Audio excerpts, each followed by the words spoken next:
Do you own a 1989 to 1995 first model Pre-Tacoma pickup truck that you need to replace the outer bezel going around your cluster gauges on your dash, but you didn't know how? Stick around. I'm going to show you. All right.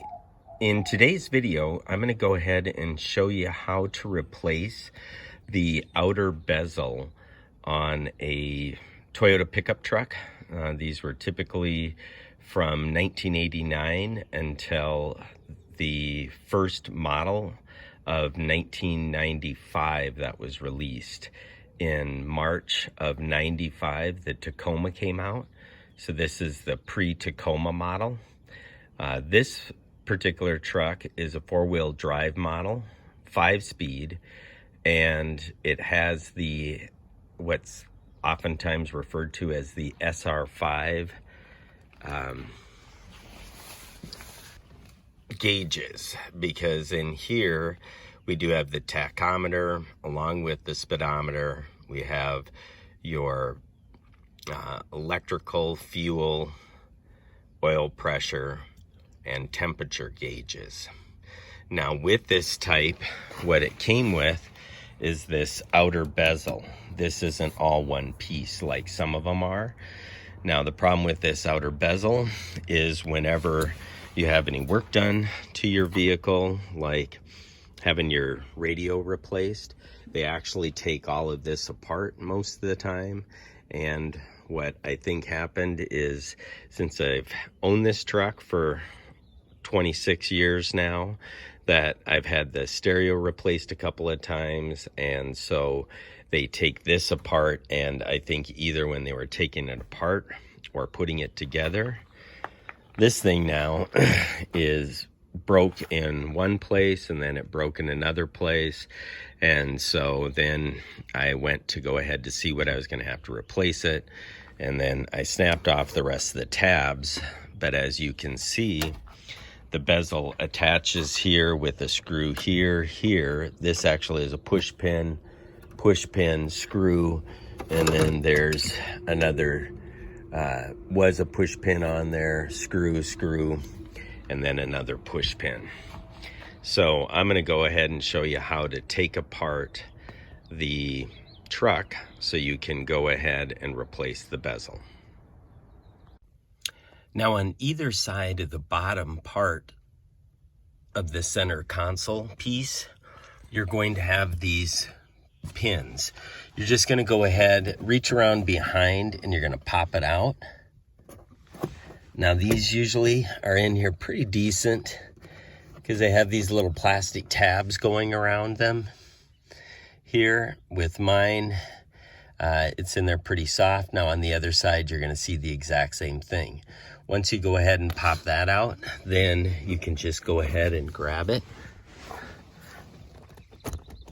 and you're able to snap it out as it's just held in there by pressure. Might want to dump out the junk first.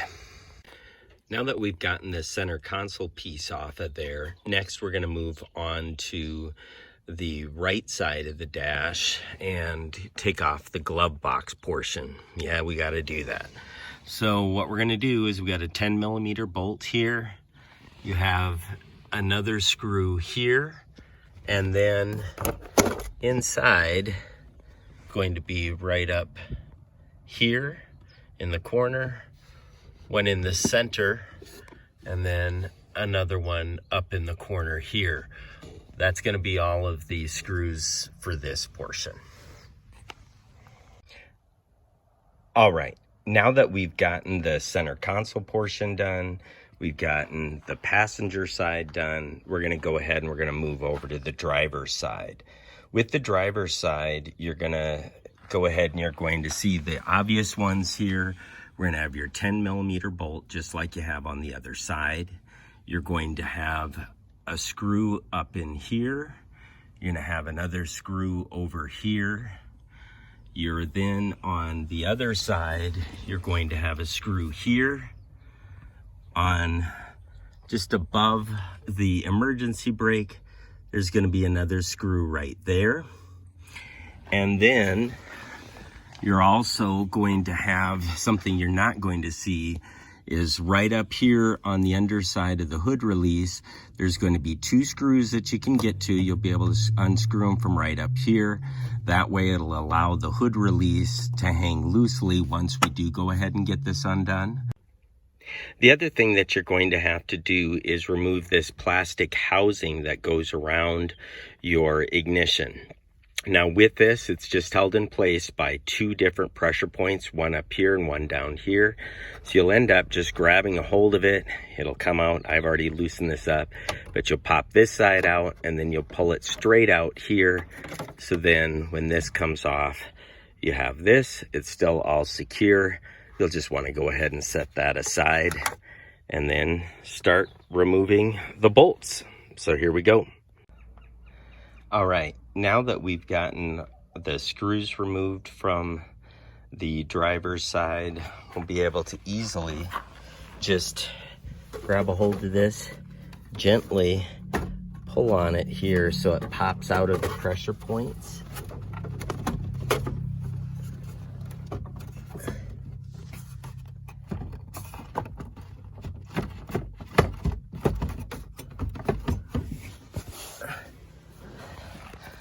So it'll be all loose and ready to come off.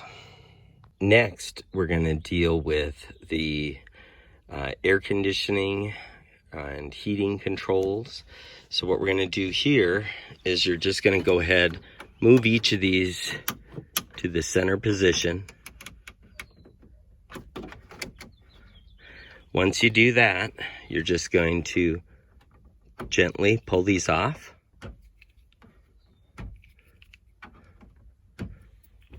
Set them aside with the rest of your stuff. Then what you'll need to do is you're going to be removing this faceplate. Now with this faceplate, it's got over on this side, it has a tab. So what you're going to need to do is just take and get something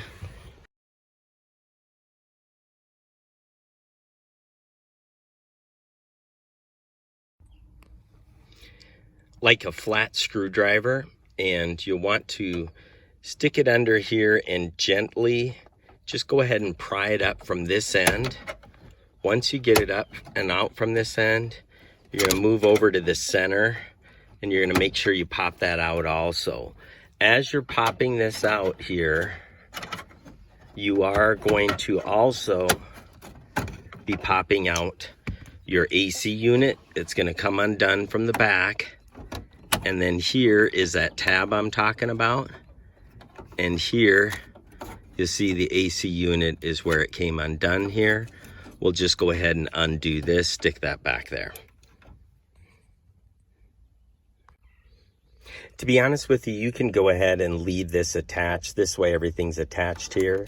You're gonna see with the AC unit that just plugs into this hole here with those electrical. It'll be loose in there. But you do have tabs here, you have tabs here, here, as well as on the end here. So you got to make sure as you're prying this out that you're not snapping those off, because that's what's going to keep that in place good. But you can just leave this hanging down here. Once you do get this removed, you're only going to need to then remove this one screw right up in here. That's going to be the final screw that will then allow the dash to come out of here. Now, really all we should have to do is just go ahead and gently pull here to pop it out of the last tab. And then there'll probably be a tab over on that side kind of holding everything in place as well. All right, so you've come along nicely. We've gotten the driver's side done now, where all that's nice and loose. We went ahead, got the center console piece completely loose there. So we've exposed the radio, exposed the top bezel now, so we'll be able to get to that. We went ahead and have removed that as well. You're gonna notice there is a lot of dirt in there. I mean, it's 26 years of not cleaning. So I'm gonna go ahead and I'll blow all of that out before I put it back together. But next, we're gonna move on to this center bezel piece to go ahead and get this portion removed now. So we can go ahead then and attach via screws the new bezel. All you have left to do is to remove the 2 screws that are going to be up here and here. You want to make sure you get those removed.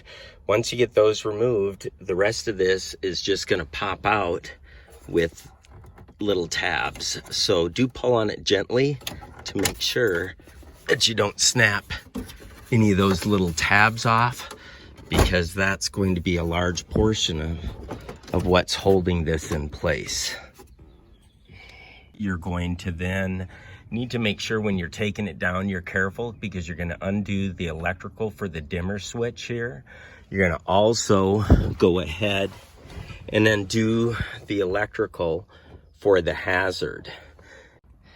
Now with the 4-wheel drive model, you most likely, with a 5-speed 4-wheel drive model, you probably also have this clutch start cancel, which allows you to get out of tough spots where you don't have to have the clutch in to start it, and then it kind of jumps your truck. So you will need to undo this electrical in the back, along with the electrical for the hazard there as well on the other side.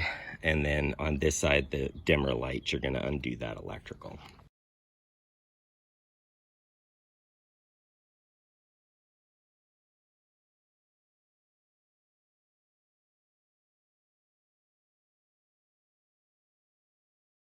Next, you want to line up each of the holes of the bezel with the cluster surround piece, paying close attention to where you have the push pin there, push pin here, as well as this push pin over here.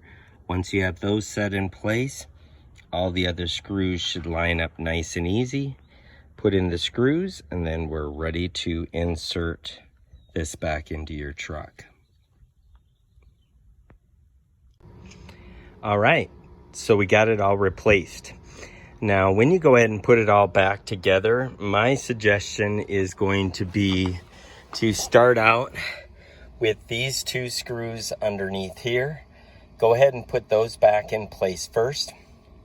Then you'll go ahead and put in place over here first your glove box, because the glove box does have the 1 screw that's back behind here.